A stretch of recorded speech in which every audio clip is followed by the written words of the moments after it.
All right, welcome back to the Are You in the Book podcast. My name is Eric Wolbanaw, the president of the Baseball Bluebook, and today we have a special guest with us, head coach Phill Shallenberger from Messiah University. Coach, how are you today? I'm doing great, Eric. Thanks for having me on. Well, I appreciate you joining us again. It's been a while. Had you on one of my very first podcasts, so it's going to be fun to kind of catch up and hear about your season, which was very good. Congratulations again on winning Coach of the Year in your conference. Well deserved and exciting to kind of get into what we have to talk about today. But before we begin, I want to encourage everyone to subscribe to the channel. If you're listening and watching on YouTube, please subscribe. It just takes a quick click and you can subscribe, follow us. We got a lot of great things coming out. If you're on your audio podcast, any of your favorite ones, we're there. Subscribe and share. So we are with Coach Phill Shallenberger. Would love to hear a little bit about kind of your journey to coaching.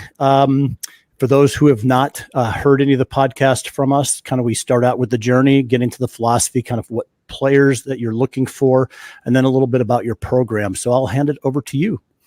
Thanks. I'll keep it brief. My journey is probably a lot different than many coaches that get into this profession. I think every step along the way, I actually wasn't necessarily pursuing coaching right away. I always had a passion, a desire for baseball, and kind of the main reason I stepped into coaching was just because I just didn't want to give it up, and I didn't know what else to do at that point yet.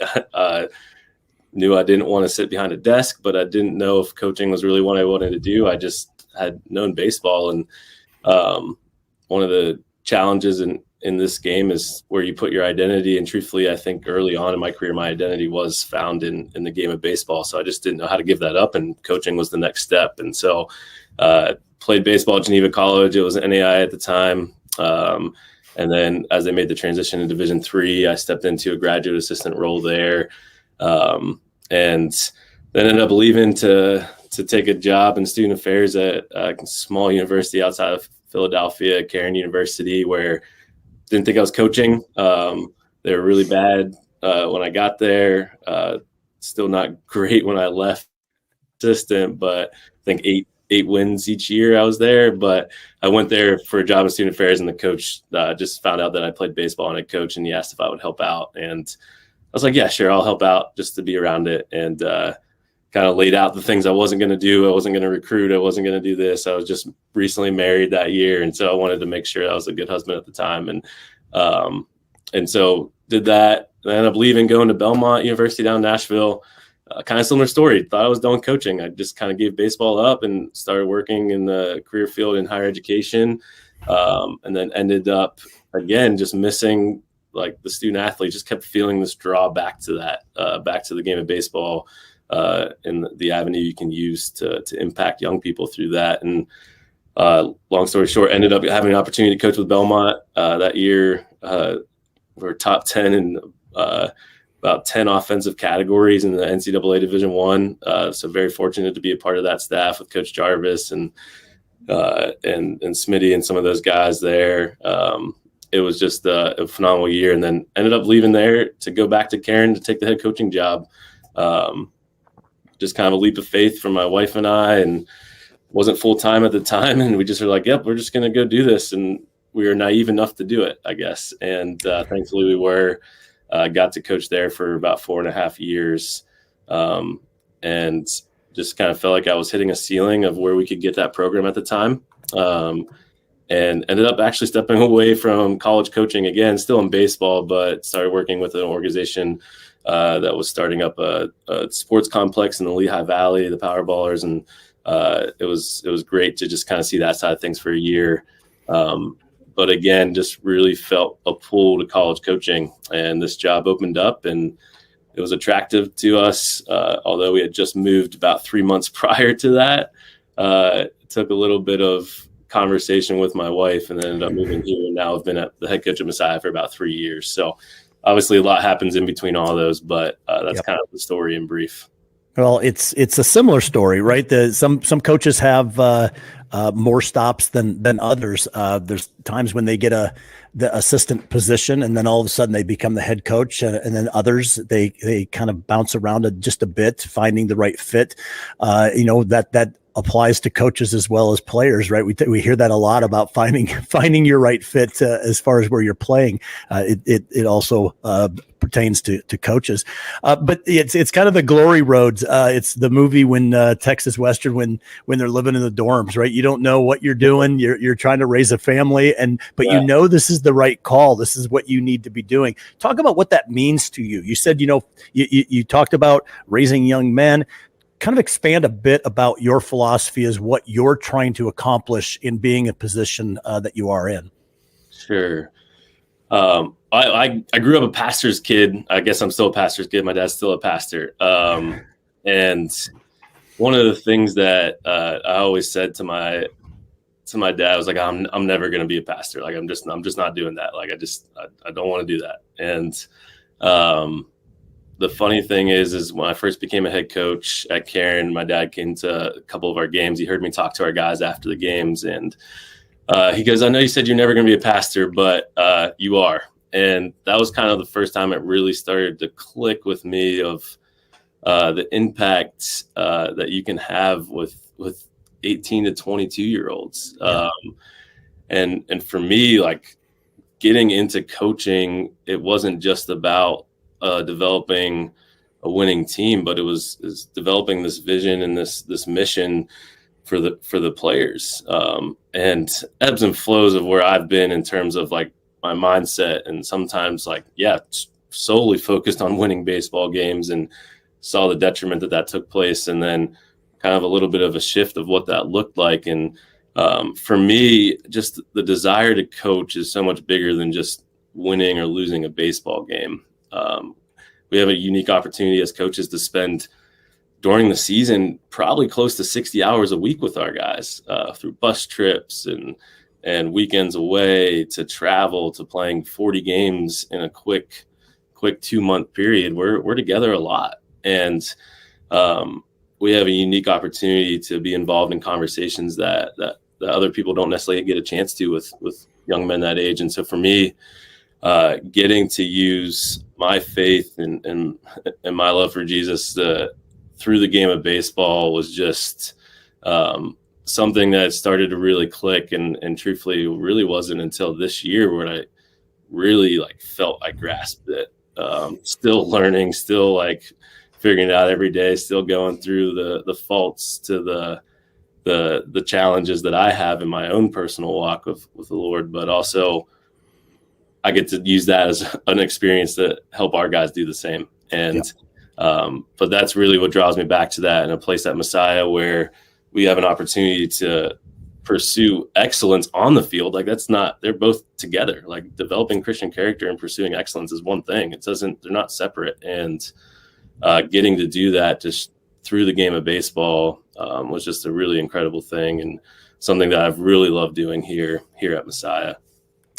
Coach, what does that mean? Talk about some tangible things, right? We hear about, raising these young men, being part of their life. You talk about kind of what Christ means to you, the faith-based side, but tangibly, what are some things that you see as a coach, and you're linking the baseball world to real life world, to academics? How does that all tie together from a tangible perspective, and how do you lead that moving forward?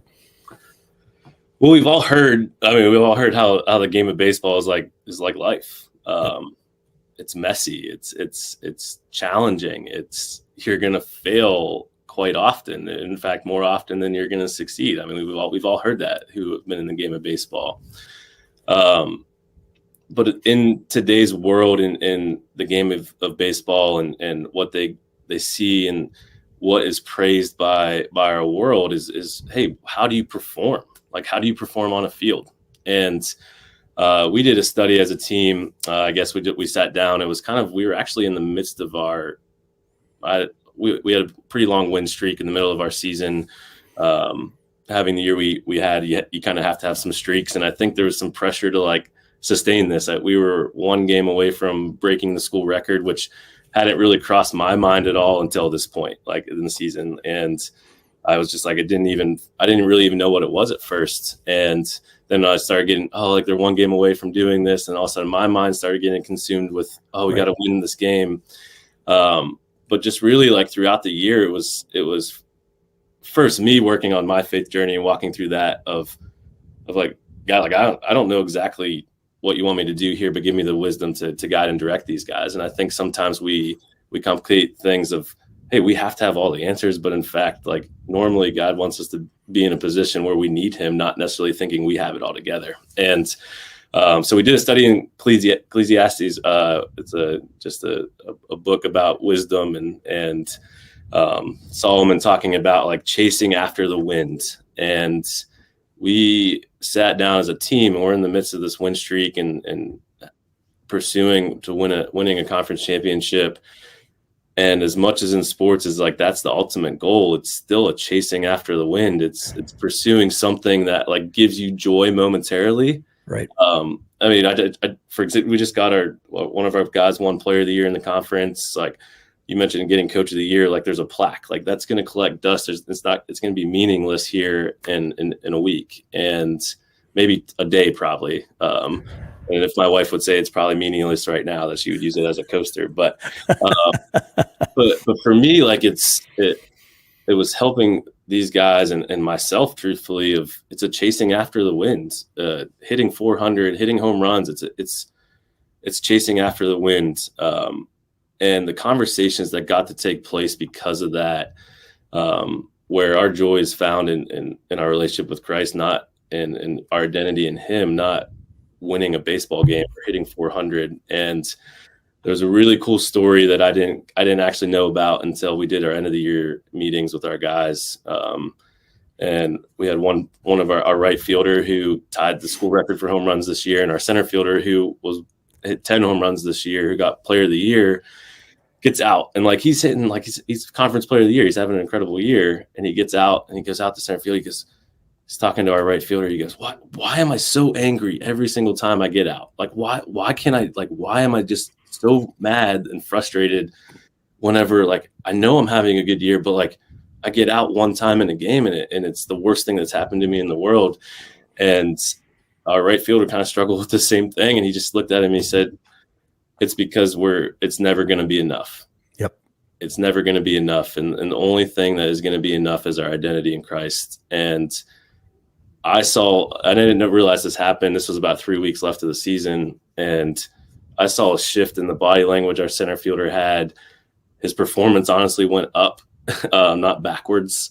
And just this freedom of enjoyment because they got to do something that was much bigger than baseball and represent Messiah in more ways than just the school. It's representing Messiah, like our Lord and somebody that we find our identity in. And that's what it means to me is that it's bigger than the game of baseball.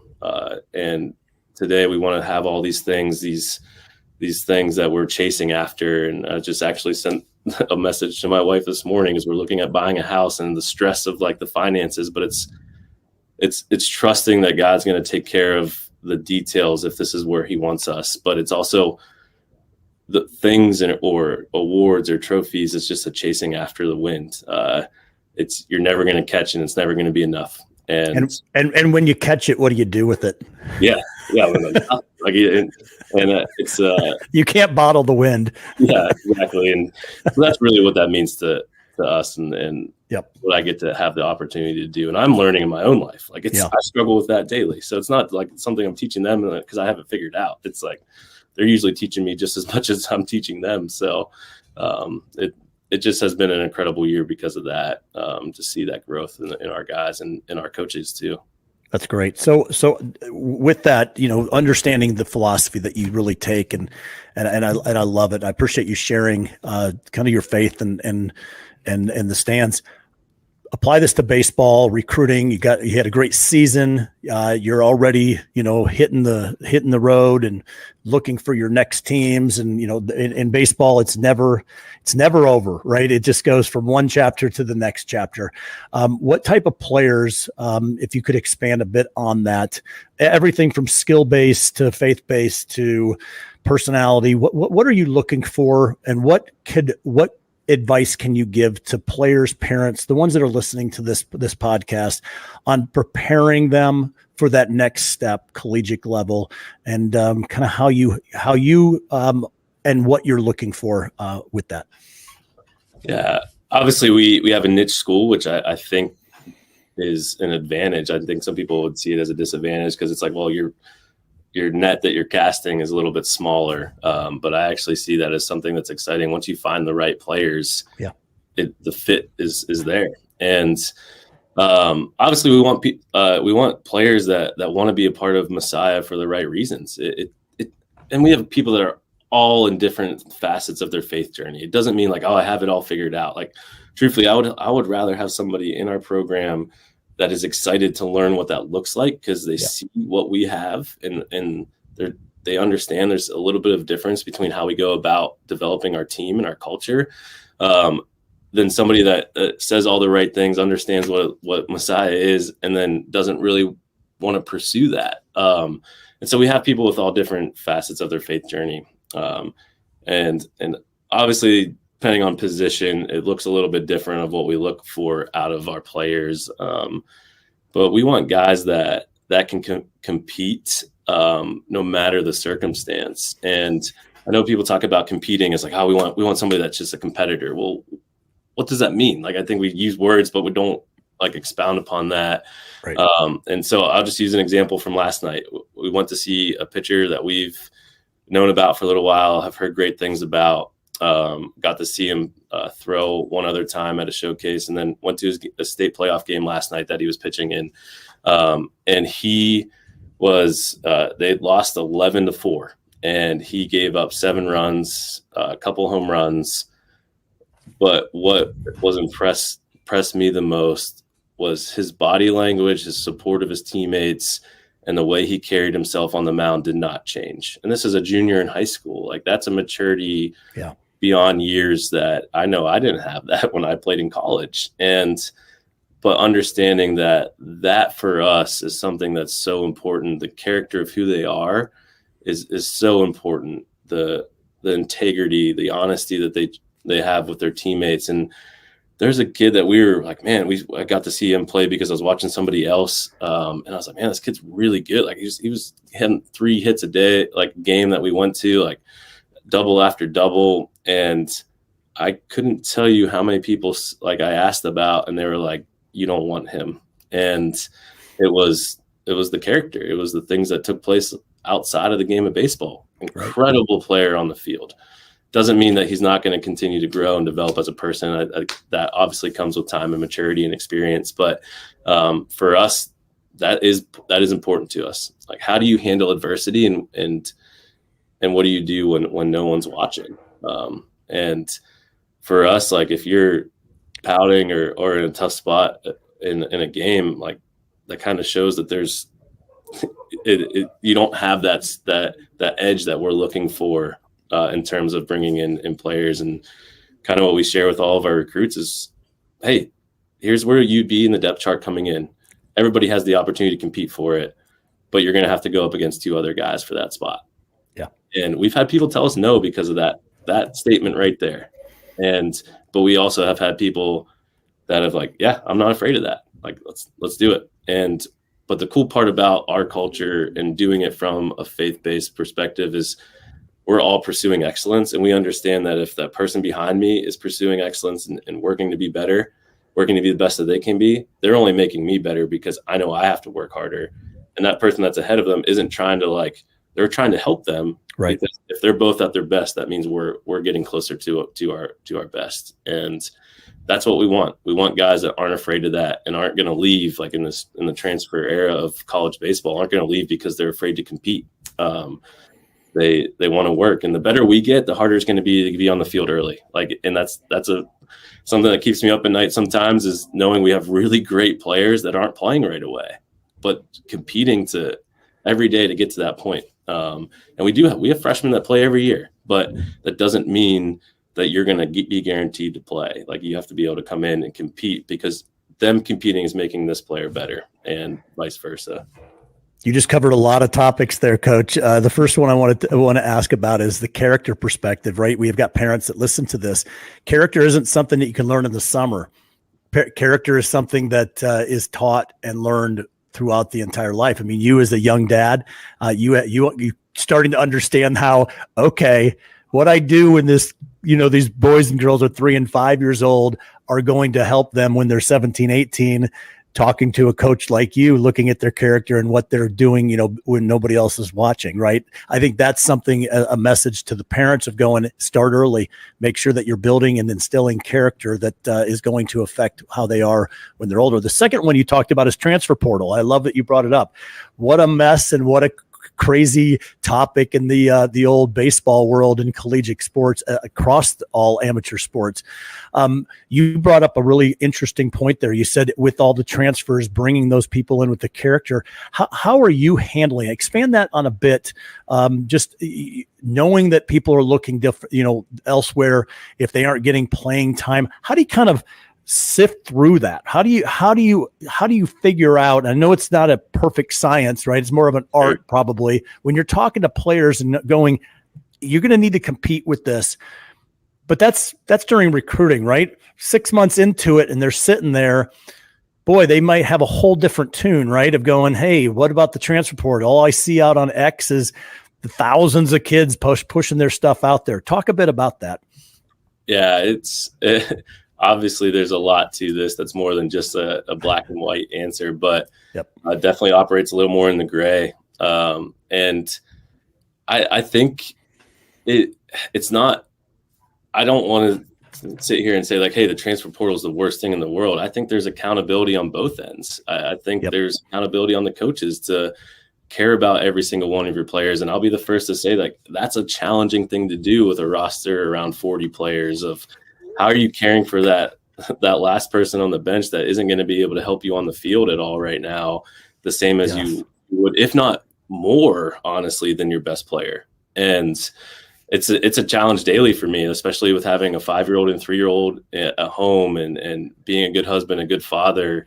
That's where, like, having our great assistant coaches that we do help a lot. Like, we understand that I can't give that same personal investment to each one of them every single day, but I know our coaches are, and we hired them for that reason, because the first thing that we asked them is like, how are you going to care for our players? Not how are you going to make them throw 92? How are you going to care for them? So I think for us is we go about us of developing a culture and a family that's bigger than just the game of baseball. And I would be sitting here lying if I didn't say there were players that would consider leaving, and because like the pressure to, oh, you need to go find playing time, you need to go do this, but they love it here, but they're also like, they want to play or see if they can play at a higher level. And I do think we're one of the better Division III programs around in developing players, and I think that's why we broke almost every offensive and pitching record this year. It wasn't because we did get better players, but it wasn't just because we got better players. It's because our players got better. And for us, like, that's what we want to do. And it's not going away. It's not going to be the last time we have that. But one of the things that I do tell our guys in the recruiting process is while we do bring in transfers, I don't actively seek out transfers in the portal. And so the transfers that do come here are, whether that's through connections of people saying, hey, I think this person would be a great fit, or this person's emailed me saying like, hey, man, I just really see what you guys are doing at Messiah. Like, I want to be a part of a faith-based team, and I want to grow in my faith just as much as baseball. And that's where we start to seek out those transfers. So I don't actively hop in the portal. I can truthfully say I haven't been in the portal in 2 years looking through that, just because, one, it's just, honestly, it's kind of hard to navigate and don't really want to put the effort into that. But mainly I want to be loyal to our players, just like we're asking them to be loyal to us. And if there are issues, to not be afraid of that conflict and come talk to us about it. And the one player that we did have that did consider that and stayed was, he was honest with me, and it wasn't anything negative that was going on here. But like, we had a conversation about it, and I had to do the best I could to put myself in his shoes, not mine. And what is honestly truly best for him, not selfishly for me, even though I was going to be biased. So the way we navigate that is we try to care for our guys, and we're not perfect at it. There's things that we struggle with, things that I want to be better at, but we want this to be a program that guys don't want to leave. And if they leave for certain reasons of, hey, I don't want to, hey, there's a player still in front of me and I want to play, and then they're probably not the right fit for us anyway. And we're just kind of learning that a year down the road. It doesn't mean they're bad kids or low character guys. It's just they're looking for that. But we want guys that do want to compete, because we know if they're competing, they're making us better. Whether they get on the field or not, they're making us better because they're making the guy in front of them better too. And but yeah, I was a little bit loaded answer, but it's really it's just such a process where, like, I want to commit to our guys and be loyal to them, but we also want to give them the best experience they can. But it starts in recruiting by being honest with that. Of, if you are thinking about transferring in 2 years, this probably is not the school for you, especially if that's on your mind. Doesn't mean it comes up like later on, but this is definitely not the school for you if you already have that mindset. And there's plenty of schools that embrace that. And I think that's part of why I'm doing what I'm doing, is talking to the coaches, understanding who they are, what they're looking for. And I think that goes back to the fit. It's doing your research. There's plenty of programs out there that are actually looking for players that are looking for a 2-year bump, right? There's a lot of 4-year schools are now building their programs like JUCOs. It's a 2 years, and I'm going to help you find that next playing opportunity. So I think I appreciate you being honest and talking about your program. The other thing I loved what you said, Coach, is the accountability goes both ways, right? The transfer portal, and one of my favorite quotes of all time is remember the Titans, attitude reflects leadership, Captain. and so when you think about what's going on in the transfer portal, these are just a bunch of 18 to 23-year-old kids, right? The attitude is reflected on the leadership in the world of collegiate baseball. And I think that's the call to the coaches of going, okay, are we doing this right? Are we making sure that we're taking care of the kids? What is our motivation? What's the expectations, and what are we trying to do here? And I think that's something that's important. Coach, I really appreciate you sharing your faith, your insights, your just character that you're looking for in building the program. Messiah University broke a bunch of records this year. Coach of the Year, Player of the Year at MAC Conference. A lot of great things happening at Messiah University, and that's up in where in Pennsylvania? Mechanicsburg, Pennsylvania. So just outside of Harrisburg. I was about to say it. I knew it was by Harrisburg. Coach, I appreciate the opportunity to talk to you today. Thank you very much. Absolutely. Thanks, Eric. Appreciate it being